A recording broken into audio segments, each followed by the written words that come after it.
ప్రభునందు ప్రియమైన దేవుని పిల్లలారా, ఈ సంవత్సరానికి ఇది చివరి ఆదివారం. గడిచిన కాలాన్ని ఒకసారి మనం జ్ఞాపకం చేసుకుంటే మన జీవితంలో అనేక సందర్భాలలో అనేక విధాలుగా మన తండ్రి అయిన దేవుడు మనకి సహాయం చేశాడు, కాపాడాడు. వాస్తవానికి ఈరోజు చూడక ఎందరో తమ జీవితాలు ముగించుకొని వెళ్ళిపోయిన వారు ఉన్నారు. మనకంటే చిన్నవారు ఉన్నారు. వెళ్ళిపోయిన వారిలో మనతోటి వయసు ఉన్న వాళ్ళు ఉన్నారు. వెళ్ళిన వారిలో మనకంటే పెద్దవారు ఉన్నారు. మనకంటే ఆరోగ్యంగా ఉన్నవారు వెళ్ళిపోయారు. కానీ దేవుడు మనకింకా అవకాశాన్ని ఇస్తూ పరలోకానికి వెళ్ళే విధంగా ఇంకా ఈ భూమి మీద బ్రతకడానికి మనకి వాక్యాన్ని నేర్పిస్తున్నాడు. వెళ్ళిపోయిన వారు ఏదో దురదృష్టవంతులని, బ్రతుకున్న మనం అదృష్టవంతులను మనం ఎప్పుడు భావించకూడదు. ఎందుకంటే బ్రతికొండటం, చనిపోవటం అనేది ప్రామాణికం కాదు. బ్రతికిన దేవుని కోసమే, చనిపోయిన దేవుని కోసమే.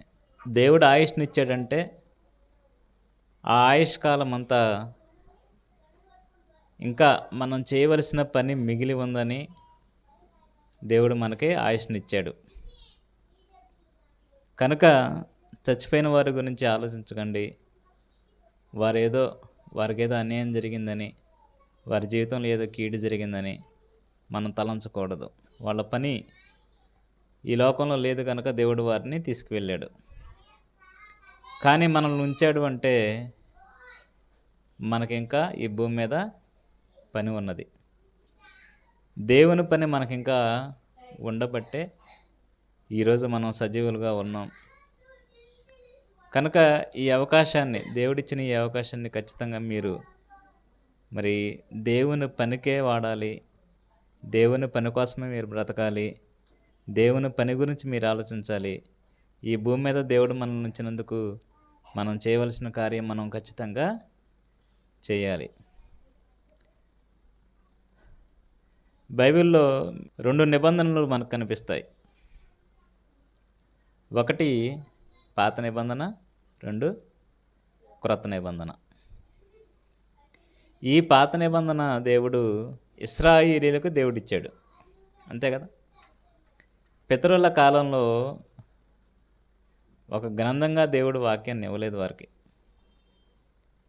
కానీ ఇశ్రాయేలుల జాతికి వారు బ్రతకవలసిన విధానం, వారు ఉండవలసిన తీరు, ఇవన్నీ దేవుడు రాయించి వారికి ఇచ్చాడు. అంటే పాత నిబంధన అనేది ఇశ్రాయేలీల కొరకు రాయబడినది, ఇశ్రాయేలీల కొరకు చెప్పబడినది.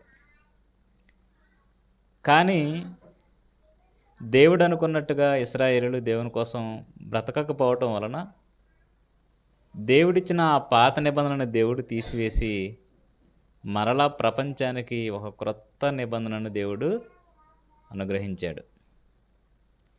ఇశ్రాయేలీలైనా సరే ఇప్పుడు క్రొత్త నిబంధన కింద ఉన్నవారే. ప్రపంచంలో ఉన్న వాళ్ళంతా క్రొత్త నిబంధనని అనుసరించవలసిన వారే. ఇప్పుడు మనకు ఒక నిబంధన, అది క్రొత్త నిబంధన. కానీ చరిత్ర అంతా మనం తెలుసుకోవాలి కనుక పాత నిబంధనను కూడా మనం ఖచ్చితంగా నేర్చుకోవాలి. 2 నిబంధనలను దేవుడిచ్చాడు అని అంటే ఒక నిబంధనను తీసివేశాడు అన్న సంగతి మీరు గ్రహించాలి. క్రొత్త నిబంధన అనేది దేవుడిచ్చాడు అని అంటే పాత నిబంధన తీసేశాడు అన్న సంగతి మీరు గ్రహించాలి. దేవుడిచ్చిన ఆ నిబంధనను దేవుడు ఎందుకు తీసేశాడు? పాత నిబంధన కూడా అమలులో ఉంచవచ్చు కదా. పాత నిబంధన ఉండగా మరలా క్రొత్త నిబంధన ఎందుకు ఇచ్చాడు? ఇవన్నీ ఈరోజున్న క్రైస్తవులకు అర్థం కావాల్సినటువంటి ప్రాముఖ్యమైన విషయాలు ఇవి. సాధారణంగా 2023 డిసెంబర్ 31తో 2023కి గుడ్ బై చెప్పేస్తాం. ఇక వెంటనే 2024ని ఆహ్వానిస్తారు క్రొత్త సంవత్సరం అని. ఈ క్రొత్త సంవత్సరం అంతా క్రొత్తగా ఉండాలని, మన జీవితాల్లో మేలు జరగడానికి ఈ సంవత్సరం వచ్చిందని చాలామంది భావిస్తూ ఉంటారు. వారిలో వాక్యం తెలియని అన్యులు ఉన్నారు, వాక్యం తెలిసిన క్రైస్తవులు కూడా ఉన్నారు. అయితే క్రొత్త సంవత్సరంలో మంచి జరగాలని కోరుకోవటంలో తప్పేమీ లేదు. సాధారణంగా మనుషులు ఎప్పుడు వారి జీవితాలు బాగుండాలని వారు కోరుకుంటూ ఉంటారు. కానీ నీకు సంవత్సరం రావాలన్నా, నీ జీవితంలో మరొక రోజు రావాలన్నా దాని వెనక ఉన్నది ఎవరంటే ఖచ్చితంగా దేవుడేనండి. దేవుడు అనుగ్రహిస్తేనే మనం ఈరోజు చూడగలుగుతున్నాం. దీంట్లో మన గొప్పతనం అంటూ ఏమీ లేదు. అయితే ఈ నూతన సంవత్సరంలోకి మనం అడుగు పెడుతున్నప్పుడు అసలు ఈ నూతన సంవత్సరం మనకెందుకు? అంతే కదా. నూతన సంవత్సరాన్ని దేవుడు మనకెందుకు ఇవ్వాలి? దీని వెనుకున్న ఆయన ఉద్దేశం ఏంటి? ఇవన్నీ మనం తెలుసుకోవాలి. బాప్తిస్మ ఇచ్చే యోహాను గారు ఆయన బాప్తిస్మ ఇస్తున్న రోజుల్లోనండి ప్రపంచానికి హెచ్చరికగా ఒక మాట ఆయన మాట్లాడటం మనం చూస్తున్నాం. చూద్దాం ఒకసారి బైబిల్లో మనం చూడగలిగితే మత్తయి సువార్త 3వ అధ్యాయం 10వ వచనం చూడండి. మత్తయి సువార్త 3వ అధ్యాయం 10వ వచనం. ఇప్పుడే గొడ్డలి చెట్ల వేరున ఉంచబడి ఉన్నది గనుక మంచి ఫలము ఫలింపని ప్రతి చెట్టును నరకబడి అగ్నిలో వేయబడును. యోహాను గారు మాట్లాడిన ఈ మాట ఎంతమంది క్రైస్తవులకు మరి అర్థం చేసుకున్నారో లేదో కానీ ఆయన సీరియస్గా చెబుతున్న మాట ఇది. ఆలోచించవలసిన మాట ఇది. ఇది ప్రపంచానికి ఒక హెచ్చరిక. ఇది అంటే యోహాను గారు ఈ మాట మాట్లాడి సుమారు ఎన్ని సంవత్సరాలు అవుతుంది? 2024 సంవత్సరాల క్రితం అనుకుందాం. అప్పుడే ఈ మాట యోహాను గారు చెప్పారు. దీన్ని మీరు ఆలోచించండి. గొడ్డలి చెట్లు వేరున ఉంది అంటే దాని ఉద్దేశం ఏంటి? ఎందుకు గొడ్డలి చెట్టు వేరున ఉండాలి? ఏమండి, మీరు ఎన్నో చెట్లు మీరు చూసుంటారు. మీ ప్రయాణంలో మీరు ఎన్నో చెట్లు చూశారు. ఏ చెట్టు మొదటనైనా మీరు ఎప్పుడైనా గొడ్డలు చూసారా మీ ప్రయాణంలో? ఇప్పుడు నా ఎదురుగా కొబ్బరి చెట్టు కనబడుతుంది. ఆ కొబ్బరి చెట్టు కింద గొడ్డలు ఉందా? లేదు. మీరు ఎన్నో చెట్లు చూసుంటారు. ఆ ప్రతి చెట్టు వేరన్న గొడ్డలు ఉందా? లేదు. గొడ్డలి లేదంటే ఇది ఈ లోకంలో ఉన్న చెట్లు గురించి కాదు చెప్పేది ఈ మాట. అర్థందా? ఈ లోకంలో ఉన్న చెట్లు గురించి కానీ వాటి కింద గొడ్డలి కానీ వీటి గురించి కాదు యోహాను గారు చెబుతున్నది. ఆయన ఏమంటున్నాడంటే గొడ్డలి చెట్లు వేరున ఉంచబడింది, ఫలింపని చెట్టు. ఫలింపని చెట్టు ఫలింపని చెట్టు ఫలింపని చెట్టు అంటే ఫలాలు ఇవ్వని చెట్టు. సాధారణంగా మనం ఏదైనా మొక్క వేసామనుకోండి, ఆ మొక్కకి ఫలాలు రావాలి. బెండకాయ చెట్లు వేసుకున్నాం, ఆ బెండకాయ చెట్ల నుంచి ఏం రావాలి? బెండకాయలు రావాలి. లేదు వంకాయ చెట్లు వేసుకున్నాం, ఆ వంకాయ చెట్ల నుంచి వంకాయలు రావాలి. చెట్లు అయితే పెద్దగా పెరుగుతున్నాయి అనుకోండి, మనం ఏమనుకుంటాం? చెట్టు ఎంత పెరిగిందంటే మరి కాయలు బాగా కాస్తాయి అనుకుంటాం. ఇప్పుడు కాయలు కాయకుండా అది పెరుగుతుంది అనుకోండి, మీరేం చేస్తారు? పనికి రాదనక దాన్ని తీసేసి వేరే చెట్టు వేసుకుంటాం. ఎందుకు దాన్ని తీసేసాం?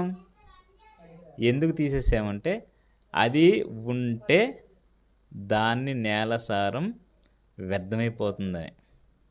దాని స్థానంలో మరొక చెట్టు వేస్తే అది మనకు ఫలాలు ఇస్తుందని మనం ఒక నమ్మకంతో ఇంకో చెట్టు వేయడానికి ప్రయత్నం చేస్తాం.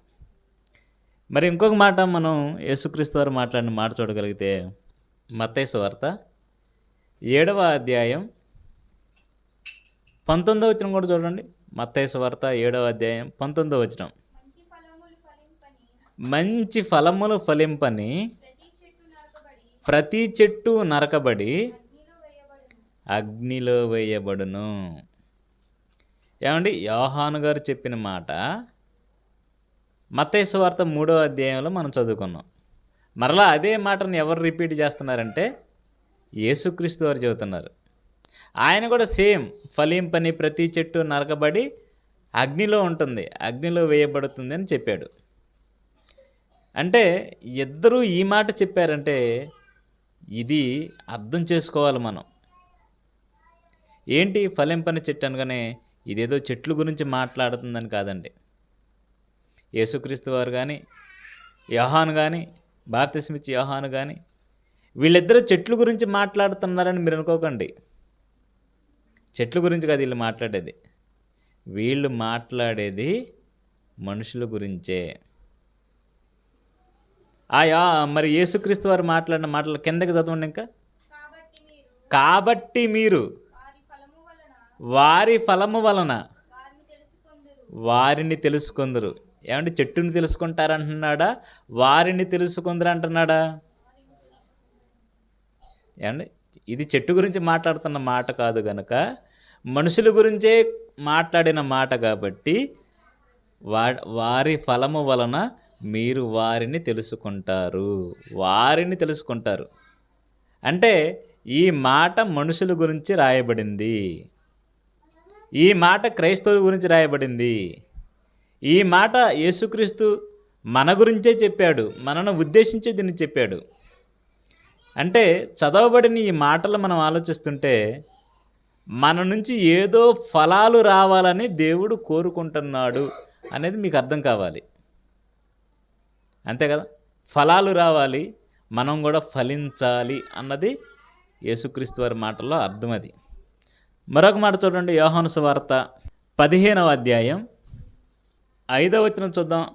ఏమండి, అవన్నీ మనం చదివినాయి కదా. నేను నిజమైన ద్రాక్షావల్లిని, నా తండ్రి వ్యవసాయకుడు, నాలో ఫలింపని ప్రతి తీగను ఆయన తీసి పారవేయును అని చెబుతూ అవన్నీ మనం చదివిన వచనాలు. 5వ వచనం చదువుకుందాం. ద్రాక్షావల్లిని నేను, తీగలు మీరు. అక్కడ చెట్లైనా మనమే, ఇక్కడ ద్రాక్షావల్లిలో తీగలమైనా సరే మనమే. అక్కడ చెట్టుతో పోలుస్తూ మాట్లాడుతున్నాడు, ఇక్కడ ద్రాక్ష చెట్టుతో ద్రాక్షావల్లితో పోలుస్తూ మాట్లాడుతున్నాడు. ఏదైనా ద్రాక్ష చెట్టు మీరు ఎప్పుడైనా చూసారా? ఆ ద్రాక్ష చెట్టుకి వ్యాపించి ఉంటాయి తీగలు. చాలామంది తీగ వేస్తారు, పందిరి వేస్తారు, ఆ పందిరి చుట్టూ అదంతా వ్యాపిస్తుంది. ఇప్పుడు ఆ తీగలకు ఏం రావాలంటే ఖచ్చితంగా గెలలు కాయాలి. ద్రాక్ష గెలలు తీగలకు రావాలి. ఒకవేళ ఏ తీగకైనా రాలేదనుకోండి, అప్పుడు వ్యవసాయం వీళ్ళు ఏం చేస్తారంటే చెట్టును పెంచే వాళ్ళు ఏం చేస్తారంటే, వ్యవసాయదారుడు ఆయన ఏం చేస్తారంటే ఆ రాణి తీగలు ఏవో చూస్తాడు.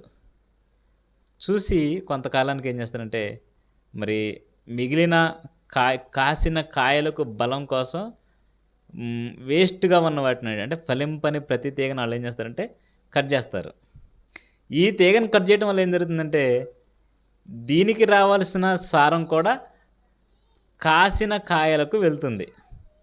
అర్థమైంది మీకు? కాసిన తీగలకు వెళ్ళాలి కాబట్టి ఈ కాయని తీగను కట్ చేస్తాడు.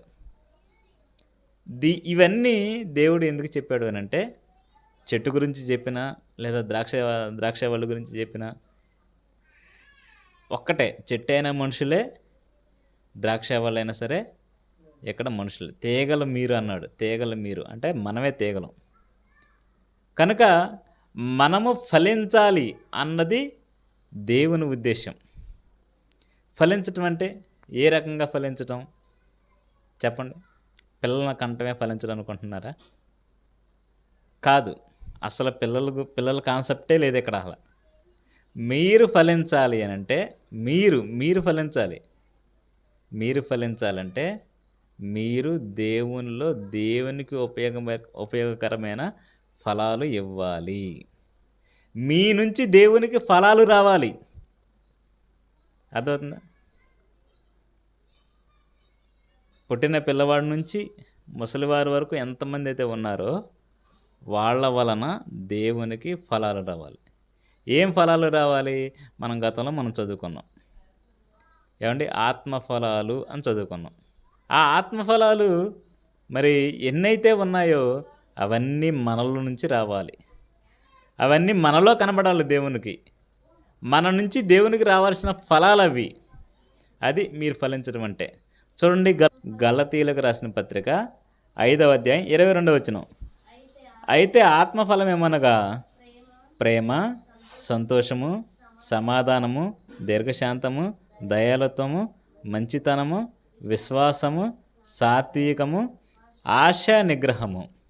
ఇట్టి వాటికి విరోధమైనది ఏది లేదు. ఇవి మనలో ఉండాలి. ఇవి మనలో దేవునికి కనబడవలసిన ఆత్మఫలాలు ఇవి. కానీ వీటి గురించి ఆలోచించేవారు లేరు. ఏమండి? మనలో ప్రేమ ఉండాలి, మనలో సాత్వికం ఉండాలి, మనలో సమాధానం ఉండాలి. ఈ ఫలాలు కనబడకుండా ఉంటే ఇక నీకు ఎన్ని సంవత్సరాలు ఇచ్చినా వేస్ట్ అని దేవుడు అనుకుంటే ఏం చేస్తాడంటే ఇక తీసేస్తాడు. ఈ ఫలాలు కనబడడం కోసమే దేవుడు మనకి ఆయుష్నిస్తున్నాడు. ఈ మార్పు మనలో రావడం కోసమే దేవుడు మనకి మరొక సంవత్సరాన్ని ఇచ్చాడు. ఎంతోమందికి లేని అవకాశం ఈరోజు దేవుడు మనకిచ్చాడంటే మన మీద ఆయనకున్న సంకల్పం ఏంటంటే ఈ ఫలాలు మనలో ఉండాలి, ఈ ఆత్మఫలాలు మనలో ఉండాలి. ఒకవేళ ఫలించకపోతే ఏం చేస్తాడంటే ఖచ్చితంగా తీసేస్తాడు. ఫలించకపోతే ఎందుకు? ఫలించలేదు కనుక. తీస్తాడా? ఖచ్చితంగా తీస్తాడా? ఒక రైతు ఉన్నాడు అనుకోండి. మా ఏరియాలో ఎక్కువగా మిరప వేస్తారు. మిరప వేసిన తర్వాత ఏం జరిగిద్దంటే వాళ్ళు ప్రతిరోజు మరి వెళ్ళి చెక్ చేసుకుంటూ ఉంటారు, ఎలా ఉందో తోట అని చూసుకొని వస్తూ ఉంటారు. ఏదైనా ఒక చీడ, ఒక వ్యాధి ఆ మిరప తోట అంతా వచ్చిందనుకోండి, వాళ్ళు ఏం చేస్తారు? అలాగే పెంచుతారా? చీడన్నా కానీ పెంచుతారా? ఏం చేస్తారంటే మొత్తం పీకేసి కాల్చేస్తారు. ఎందుకంటే అలా పెరిగినా సరే ఒకవేళ కాయలు ఇంకా చెడొచ్చేసింది, పెరిగినా కానీ వేస్ట్, కాయలు రావేక.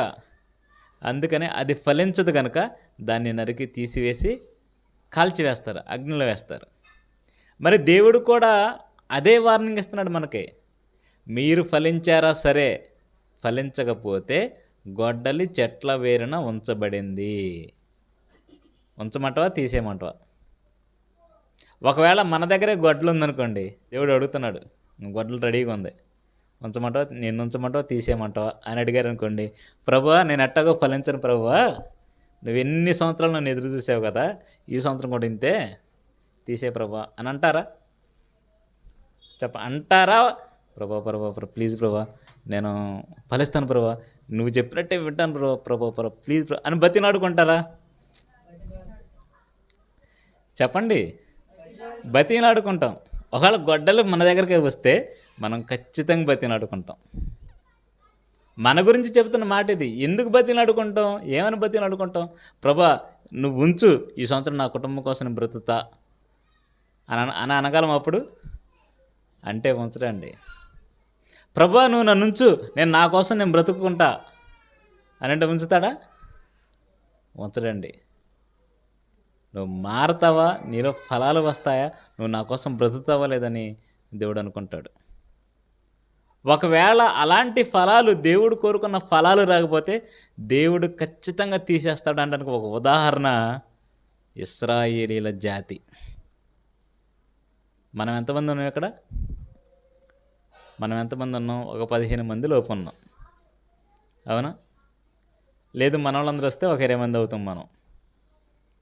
ఇశ్రాయేలీలు ఎంతమంది?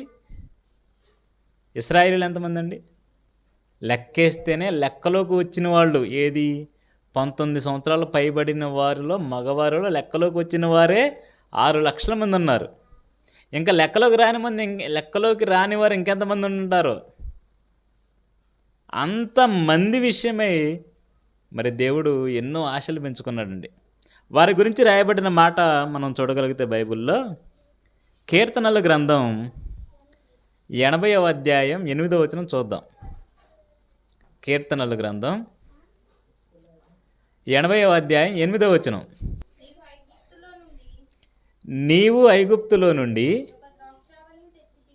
ఒక ద్రాక్షావల్లిని తెచ్చితివి, అన్యజనులను వెళ్ళగొట్టి దానిని నాటితివి. ఏమండి, ఇక్కడ ఐగుప్తులో నుండి దేవుడు ఒక ద్రాక్షావల్లిని తీసుకొచ్చి నాటాడంట. ఏంటి ఐగుప్తులో నుండి దేవుడు తీసుకొచ్చిన ద్రాక్షావల్లి ఏంటండి? ఎవరిని తీసుకొచ్చాడు ఐగుప్తులో నుండి? ఏదో ఒక ద్రాక్ష చెట్టు ఐగుప్తులో నుండి తీసుకొచ్చాడు అనుకోకండి. ఐగుప్తులో నుంచి దేవుడు తీసుకువచ్చింది ఇశ్రాయేలీలను. ఏమండి, అన్యజనులందరినీ వెళ్ళగొట్టి ఆ చెట్టును నాటాడు. నాటినప్పుడు నాటిన దేవుడు ఏమనుకుంటాడంటే దాని నుంచి నాకు ఫలాలు రావాలని ఖచ్చితంగా కోరుకుంటాడు. కానీ ఏం జరిగిందో చూడండి. యెషయా గ్రంథం 5వ అధ్యాయం 1వ వచనం నుంచి చదువుకుందాం. నా ప్రియుని గురించి పాడెదను వినుడి, అతని ద్రాక్ష తోటను బట్టి నాకిష్టుడైన వాని గురించి పాడెదను వినుడి. సత్తువ భూమి గల కొండ మీద నా ప్రియునికి ఒక ద్రాక్ష తోట ఉండెను. ఆయన దానిని బాగుగా త్రొవ్వి రాళ్లను ఏరి అందులో శ్రేష్టమైన ద్రాక్ష తీగలను నాటించెను. ఏం చేశాడంట? ఏమండి, ఒక మొక్క కానీ ఒక పొలంలో ఈ నాటాలంటే ముందేం చేస్తారండి? మన ఏరియాలో ఒక తోట వేస్తున్నారు, మిరప తోట వేస్తున్నారు అనుకుందాం. ముందేం చేస్తారు? ముందు భూమిని దున్నుతారు. తర్వాత దాంట్లో ఏదైనా పెద్ద పెద్ద రాళ్ళు ఉన్నాయనుకోండి, ఆ రాళ్ళను తీసి పారేస్తారు. అంతేనా? దేవుడు కూడా అదే చేస్తున్నాడు. ఇక్కడ అదే అంటున్నాడు చూడండి. సత్తువ భూమి గల కొండ మీద నా ప్రియునికి ఒక ద్రాక్ష తోట ఇండును. ఆయన దానిని బాగుగా త్రవ్వి, అంటే రాళ్లను ఏరి అందులో శ్రేష్టమైన ద్రాక్ష తీగలను నాటించాను. దాని మధ్య బురుజు ఒకటి వేయించి ద్రాక్ష తొట్టిని తొలిపించెను. ఏమండి, ఇప్పుడు ద్రాక్ష పండ్లు ఫలించవలనని ఎదురు చూచుచుండెను కానీ అది కారు ద్రాక్షలు కాసెను. ఒక రైతు ఎలాగైతే పంట వేసి ఎదురు చూస్తాడో దేవుడు కూడా ఎన్నో ఆశలు పెట్టుకొని ఐగుప్తు నుండి తీసుకొచ్చాడంట తీగను. శ్రేష్టమైనదంట. మళ్ళీ అది శ్రేష్టమైన తీగ అయితే ఎంత మంచి కాయలు రావాలంటే దాని నుంచి. ఏమండి, గతంలోనండి మన దేశంలో మరి పంట వేయాలంటే విత్తనాలు ఉండాలి కదండి. ఈ విత్తనాలను సెలెక్ట్ చేసుకునేటప్పుడు ఎలాంటి విత్తనాలను సెలెక్ట్ చేసుకుంటారంటే రైతులు బాగుండాలండి, బక్కగా బాగా పలసగా నాణ్యత లేని విత్తనాలను ఎంచుకుంటారా? ఎంచుకోరు. పంట బాగా పండాలి అని అంటే మంచి విత్తనాలు. ఒకప్పుడు మనోళ్ళే సొంతగా ఏరి కోరి మరి విత్తనాలను సెలెక్ట్ చేసుకునే వాళ్ళంట. ఇప్పుడంటే ప్యాకెట్లు వస్తున్నాయి, అమ్ముతున్నారు. దాంట్లో నకిలీ ఉంటేనే మంచివి కూడా ఉంటుంది. కానీ ఒకప్పుడు ఈ టెక్నాలజీ అంతా లేదు కదండి. అప్పుడు ఏం చేసామంటే, ఫర్ ఎగ్జాంపుల్ ఇప్పుడు పత్తి ఉందనుకోండి, ఆ పత్తిలో విత్తనాలు వస్తాయి కదా, ఆ విత్తనాల్లో ఏ విత్తనాలు బాగున్నాయో ఆ విత్తనాలు ఉంచుకునేవాళ్ళు, మిగతాన్ని పారేసేవాళ్ళు అంట. సేమ్ అలాగే దేవుడు కూడా ఒక మంచి తీగను తీసుకొచ్చి నాటాడు. నాటి ఎదురు చూశాడండి. మంచి కాయలు కాస్తాయని ఎన్నో ఆశలతో దేవుడు ఎదురు చూస్తే చివరికి అది ఏమైందంటే కారు ద్రాక్షలు కాసాను. పనికిరాని ద్రాక్షలండి. మామూలుగా మనం తినాలి అంటే అవి బాగుండాలి, కానీ అవే కారు ద్రాక్షలు అయితే తినడానికి పనికిరావు. అంటే పంట వేస్ట్ అయిపోయింది, దేవుని కష్టం వృధా అయిపోయింది. తీగ మాత్రం ఏం తీగ? అది శ్రేష్టమైన తీగ. ఏమండి, ఇది ఇశ్రాయేలు గురించి దేవుడు చెబుతున్నాడని మీరు అనుకుంటే, శ్రేష్టమైన తీగండి తెలుసా? అబ్రహాము, ఇస్సాకు, యాకోబులండి. వాళ్ళేనా? అబ్రహాము, ఇస్సాకు, యాకోబుల తీగ, శ్రేష్టమైన తీగ అది. వారి నుంచి వచ్చిన సంతానం కారు ద్రాక్షలుగా ఉన్నారంట వాళ్ళు. శ్రేష్టమైన తీగకు శ్రేష్టమైన కాయలు కాస్తాయని దేవుడు అనుకుంటే, ఎన్నో ఆశలతో దేవుడు ఐగుప్తు దేశం నుంచి నడిపిస్తే తీరా చూస్తే కారు ద్రాక్షలు కాశారంట. పనికిరాని ఫలాలు ఫలించారంట.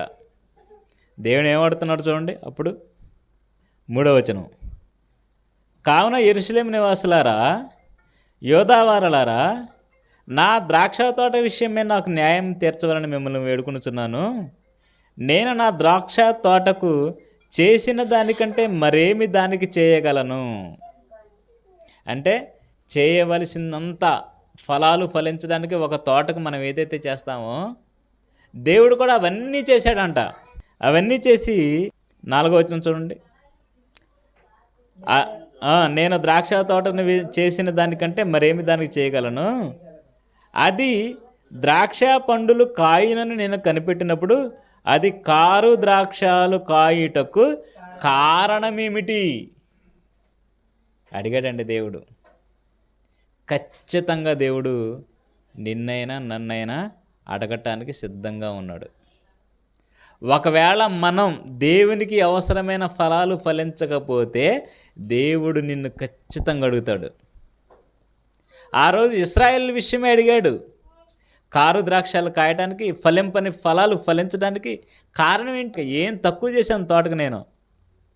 నీరు లేదా? ఆ భూమిని నేను దున్నలేదా? శ్రేష్టమైన తీగ కదా, మరలా ఎంచుకున్న తీగ శ్రేష్టమైంది కదా.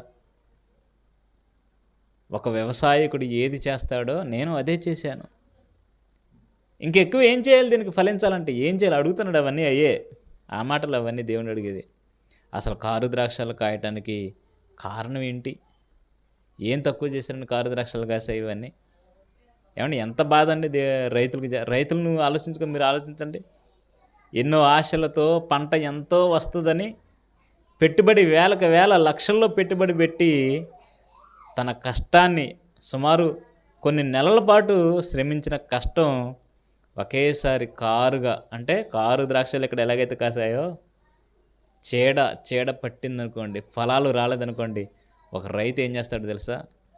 ఏం చేయాలో తెలియకేనండి చాలామంది పురుగుల మందు తాగి ఆత్మహత్యలు చేసుకుంటున్నారు. అందుకే ఆత్మహత్య ఎందుకు చేసుకుంటున్నాడు రైతు చెప్పండి?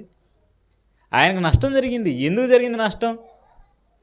పండలేదు అంటే పండగపోయేసరికి రైతుకు నష్టం జరిగింది మనకు తెలుసు. ఫలాలు రాకపోయేసరికి దేవునికి కూడా ఏం జరిగిందంటే నష్టం జరిగింది. 5వ వచనం చూడండి, ఆలోచించుడి, నేను నా ద్రాక్ష తోటకు చేయబో కార్యం మీకు తెలియజెప్పేదను. నేను అది మేసివేయబడినట్లు దాని కంచెను కొట్టివేసేదను, అది త్రొక్కబడినట్లు దాని గోడను పగలగొట్టి దాన్ని పాడు చేస్తాను. చూసారా? ఇక ఏం చేయాలి చెప్పండి? పంట పాడైపోయింది. పంట పాడైపోయినప్పుడు ఏ రైతైనా ఏం చేస్తాడంటే పంటను నాశనమే చేస్తాడండి. ఇక అది నాకు ఉపయోగపడినప్పుడు దాన్ని నేను పశువులకి విడిచిపెడతాను. అవి వచ్చి దీన్ని తింటాయి, త్రొక్కుతాయి, పాడు చేస్తాయి, నాశనం చేస్తాయి. ఇక నేను నా పంటను నేను కాపాడను అని దేవుడు డిసైడ్ అయిపోయాడండి. ఇంతకీ ఎవరి గురించి చెబుతున్నాడు అని అంటే 7వ వచనం, ఏమంటే 6వ వచనం కూడా చదువుతాం కంటిన్యూస్గా. దానిలో గచ్చపొదలను బలురకసి చెట్లను బలిసియుండును. అంటే వదిలేసిన తర్వాత అయ్యే కదండి పెరిగేది. మరి రైతు వదిలేస్తే పెరిగేది ఈ చెట్లే. ఆ తర్వాత దాని మీద వర్షింపవలదని మేఘమునకు ఆజ్ఞనిచ్చేదను. ఇశ్రాయేలు వంశము సైన్యములకు అధిపతి యెహోవా ద్రాక్ష తోట. ఎప్పటి వరకు మనం ద్రాక్ష తోట అని చెప్పుకున్న ఆ ద్రాక్ష తోట ఎవరంట? ఇశ్రాయేలీల వంశము. అంటే ఇవన్నీ 5వ వచనం ప్రారంభం నుంచి చెబుతుంది ఎవరి గురించి అంటే ఇశ్రాయేలీల వంశం గురించి. ఆ తర్వాత యోధా మనుషులు ఆయనకిష్టమైన వనము. దేవుడు విడిచిపెట్టిన తోట, దేవుడు త్రొక్కుటకు విడిచిపెట్టిన తోట, నాశనం అవటానికి విడిచిపెట్టిన తోట ఏదంటే ఇశ్రాయేలీల వంశము. ఎందుకు విడిచిపెట్టాడంటే అది ఫలించలేదు. అందుకే మీరు చూడండి, ఇశ్రాయేలు చరిత్ర కానీ యోధావారి చరిత్ర కానీ మీరు చూస్తే దేవుడు విడిచిపెట్టాడు గనుక అవి చెరలోకి వెళ్ళిపోయారండి. ఇజ్రాయేలు చెరలోకి వెళ్ళారు, యోధావారు కూడా చెరలోకి వెళ్ళిపోయారు. ఒక రాజుతో, ఒక రాజ్యంతో కళకళలాడుతూ ఉండవలసిన వారి జీవితాలు ఎక్కడో చెరలోనికి వెళ్ళిపోయి బ్రతుకుతున్నారు అని అంటే వారికి ఎందుకు ఆ దుస్థితి వచ్చిందో ఈరోజు క్రైస్తవులుగా మనం అర్థం చేసుకోవాలి. అది మన కోసం పెట్టిన పాఠం. అది ఎందుకు పాత నిబంధన ఎందుకు ఇచ్చాడు? కొత్త నిబంధన ఉండగా పాత నిబంధన ఎందుకు ఇచ్చాడంటే అది మన కోసం పెట్టిన పాఠము. ఆ పాఠం చదివి మనకు బుద్ధి రావాలి. ఫలింపని చెట్టు అయితే, దేవుని కోసం ఫలాలు లేని చెట్టు అయితే ఖచ్చితంగా దాన్ని ఏం చేస్తాడంటే దేవుడు నరికి వేయబడినట్లు గొడ్డలకు అప్పచెబుతాడు. ఇప్పుడు 6 లక్షల మంది ఇశ్రాయేలీయులు, అంటే లెక్కించబడిన 6 లక్షల మంది లేదా అంతకు ఇంకా మించిన సంఖ్య ఉన్న ఇశ్రాయేలీయులకే దేవుడు చుట్టూ వేసిన కంచె తీసేసి పాడు చేసేటంటే ఈరోజు మనల్ని దేవుడు విడిచిపెడతాడా? చెప్పండి. వాళ్ళకొక న్యాయం, మనకొక న్యాయం ఉంటుందండి. అందుకే యేసుక్రీస్తు వారు చెప్పారు, అందుకే యోహాను గారు కూడా చెబుతున్నారు, మీరు ఫలించారా సరే, ఫలించకపోతే ఇదిగో గొడ్డలి చెట్ల వేరున రెడీగా ఉంది. ఫలించని ప్రతి చెట్టు నరకబడుతుంది. ఒకనాడు ఇశ్రాయేలీయులు ఎలాగైతే దేవుడు తొక్కివేశాడో, నాశనం అవడానికి వారిని విడిచిపెట్టాడో, ఈరోజు క్రైస్తవులుగా మన పరిస్థితి కూడా ఇదేనండి. మీరు ఫలించారా సరే, ఫలించకపోతే మిమ్మల్ని కూడా తీసేస్తాను. మరి ఒక చెట్టు ఎప్పుడు ఫలిస్తుంది చెప్పండి మీరు? ఒక చెట్టు ఎప్పుడు ఫలిస్తుంది? ఎలా ఫలిస్తుంది? ఏది ఉంటే దానికి ఫలిస్తుంది. మీరు ఎన్నో చెట్లు చూశారు. చెట్లకి కాయలు కాయటం కూడా మీరు చూశారు కదా, ఫలించటం మీరు చూశారు. పువ్వులు రావటం చూశారు. కొన్ని చెట్లు బాగా పండుతాయి లేదా కాయలు కాస్తాయి, కొన్ని చెట్లు బాగా కాయలు కాస్తాయి, కొన్ని చెట్లు బాగా పువ్వులు పోస్తాయి. కొన్ని చెట్లు కాయలు సరిగా కాయవు, కొన్ని చెట్లకు పువ్వులు సరిగా పొయ్యవు. కారణం ఏంటి? పండిన చెట్టు లేదా కాయలు కాసిన చెట్టు ఎక్కువ కాయలు ఎలా కాసింది, కాయని చెట్టు అసలు ఎందుకు కాయలేదు? ఇది అర్థం కావాలండి మనకి. ఇది అర్థమైతే మనం ఎలా ఫలించాలో మనకు అర్థమవుద్ది. ఇది అర్థం అవ్వాలి మనకి. చెట్టు గురించి మనకు అర్థం అవుతేనే మనం ఎలా ఫలించాలో మనకి అర్థం అవుతుంది. కనుక చెట్టు గురించి రాయబడిన ఒక మాట మనం బైబిల్లో చూడగలిగితే, యెహెజ్కేలు గ్రంథం 47వ అధ్యాయం 12వ వచనం చదువుతున్నాను. 12వ వచనం చూద్దాం. నదీ తీరమున ఇరుప్రక్కల ఆహారమిచ్చు సకల జాతి వృక్షములు పెరుగును. ఏమంటే దేని గురించి మాట్లాడుతున్నాడు? నది ప్రక్కన పెరిగే మొక్కల గురించి, చెట్ల గురించి దేవుడు మాట్లాడుతున్నాడు. నది అంటే మీకు తెలుసు కదా, నది దేని నది అంటారు? కృష్ణానది, గోదావరిని. ఎందుకు కృష్ణానది అన్నారు? అది నీళ్ళు ఎప్పుడూ ప్రవహిస్తాయి కాబట్టి దానిని నది అన్నారు. ఓకేనా? నీళ్ళు ఎక్కువగా ఉంటాయి నది. ఆ నదిని మీరు జ్ఞాపకం చేసుకోండి, కృష్ణానదిని మీరు జ్ఞాపకం చేసుకుని ఈ మాట చదవండి. నదీ తీరమున ఇరుప్రక్కల ఆహారమిచ్చు సకల జాతి వృక్షములు పెరుగును, వాటి ఆకులు వాడిపోవు, వాటి కాయలు ఎప్పటికీ రాలవు. ఈ నది నీరు పరిశుద్ధ స్థలముల నుండి పారుతున్నది కనుక ఆ చెట్లు నెలకు కాయలు కాయును, వాటి పండ్లు ఆహారమును, వాటి ఆకులు ఔషధమునకును వినియోగించుదురు. నెల కాస్తాయంటండి. ఎక్కడున్న చెట్లు నెల కాసేది? ఎక్కడున్న చెట్లు బాగా ఫలాలు ఇచ్చే చెట్లు ఎక్కడున్న చెట్లు అండి? ఎక్కడ ఉన్న చెట్ల గురించి మాట్లాడుతున్నాడు? నదీ తీరాన ఉన్న చెట్లు గురించి మాట్లాడుతున్నాడండి. నది పక్క ఉన్న చెట్టు చాలా బలంగా ఉంటుంది. అంతేనా? ఎప్పుడైనా నదుల పక్కల కానీ, కాలువల పక్కల కానీ మీరు చెట్లు చూసారు ఎప్పుడైనా? ఆ చెట్లు ఎలా ఉంటుందో తెలుసా? ఎప్పుడు పచ్చగా ఉంటాయండి అవి. ఎందుకు ఎందుకు పచ్చగా ఉన్నాయంటే వాటికి నీరు ఎనీ టైం దొరుకుతుంది.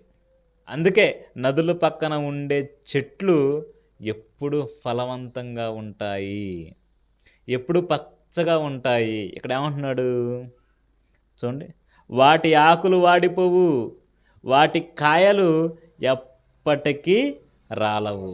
అంటే ఎనీ టైం కాయలు ఉంటాయి అని ఉద్దేశం దాన్ని. వాటి ఆకులు చూస్తే ఎప్పుడు పచ్చగానే ఉంటాయి, అవి రాలిపోవు. లేదు ఎడారిలో ఒక చెట్టేసి ఇది కూడా పచ్చగా మొలవాలి, పచ్చగా దీనికి ఆకులు రావాలి, కాయలు రావాలని మీరు కోరుకున్నారనుకోండి, ఆ చెట్టు వేసిన రోజే ఎండిపోతుంది. అవునా? ఎక్కువ టైం కూడా అవసరం లేదు ఎడారిలో చెట్లకి. అలా ఉంటాయండి ఎడారిలో చెట్లు. మనం ఇక్కడ మన కళ్ళ ముందు కనబడుతున్న కొబ్బరి చెట్టు తీసుకెళ్ళి ఎడారిలో వేస్తే అది పెరగదు.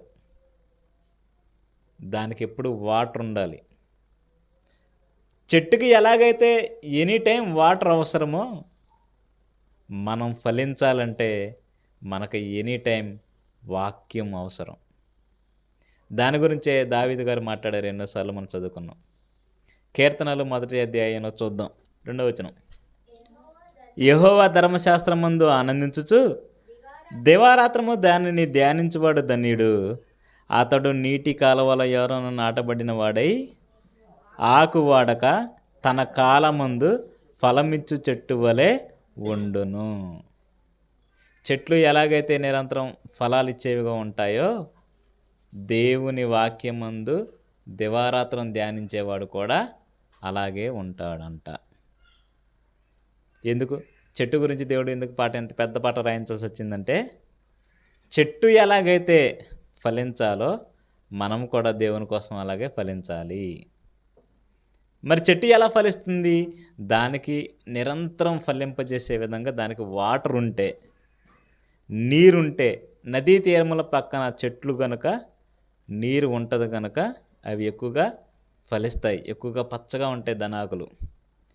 అంటే వాటరే నదిలో లేదనుకోండి, చెట్లు ఎలా ఉంటాయి? వాటరే నదిలో లేకపోతే చెట్లు ఎలా ఉంటాయి చెప్పండి? ఎండిపోతాయి, ఖచ్చితంగా ఎండిపోతాయి. కనుక నదిలో వాటర్ ఉండాలి. ఆ వాటర్ ఉండటం వల్ల నదీ తీరం ఉన్న చెట్లు ఎక్కువగా ఫలిస్తాయి. మనం కూడా ఎక్కువగా ఫలించాలంటే దివారాత్రములు మనకి వాక్యం ఉండాలి. ఆదివారం ఒక్కరోజే వాక్యం ఉందనుకోండి, ఇక చెట్టు ఎండిపోయినట్టే. ఒక్కరోజే నీరు ఉందనుకోండి, చెట్టు ఏమవుతుంది? ఎండిపోతుంది. కనుక చెట్టుకు నీరు ఎంత అవసరమో అది ఫలించటానికి, మనం ఫలించటానికి మనకి వాక్యం అవసరము. అందుకే నాలో ఫలింపని ప్రతి తీగనన్నాడు. నాలో ఫలింపని, నాలో ఫలింపని, నాలో ఫలింపని అంటే వాక్యములో ఫలింపని. వాక్యములో మనం ఉండాలి. కనుక వాక్యంలో ఉంటేనే మనకు ప్రేమ అంటే ఏంటో తెలుస్తుంది, మనం ఎదుటివారిని ప్రేమించడం అంటే ఏంటో మనకి అర్థమవుతుంది. అది చెయ్యాలి అనంటే, ప్రేమించాలంటే మన వాక్యంలో ఉండాలి. ఎదుటివారితో సమాధానంగా ఉండాలి అనంటే వాక్యంలో ఉంటేనే మనం ఎదుటివారితో సమాధానంగా ఉంటాం. ఎదుటివారితో సాత్వికంతో, సహనంతో మనం ఉండాలంటే ఖచ్చితంగా వాక్యంలోనే ఉండాలి. వాక్యంతో ఉన్నాడు గనుకనే యేసుక్రీస్తు వారిలో ఇవన్నీ మనకు కనిపిస్తాయి. అర్థమవుతుందా? ఎందుకు? నేను నా తండ్రి యొద్ద విన్న సంగతులే మీకు చెబుతున్నాను అన్నాడు. ఆయన కూడా నేర్చుకున్నాడు, ఆయన కూడా విన్నాడు. దేన్ని విన్నాడు? మనకి ఏదైతే సంగతులు యేసుక్రీస్తు వారు చెప్పారో అవే సంగతులు యేసుక్రీస్తు వారు కూడా నేర్చుకున్నారు. మరి ఆయన ఫలించాడు గనక,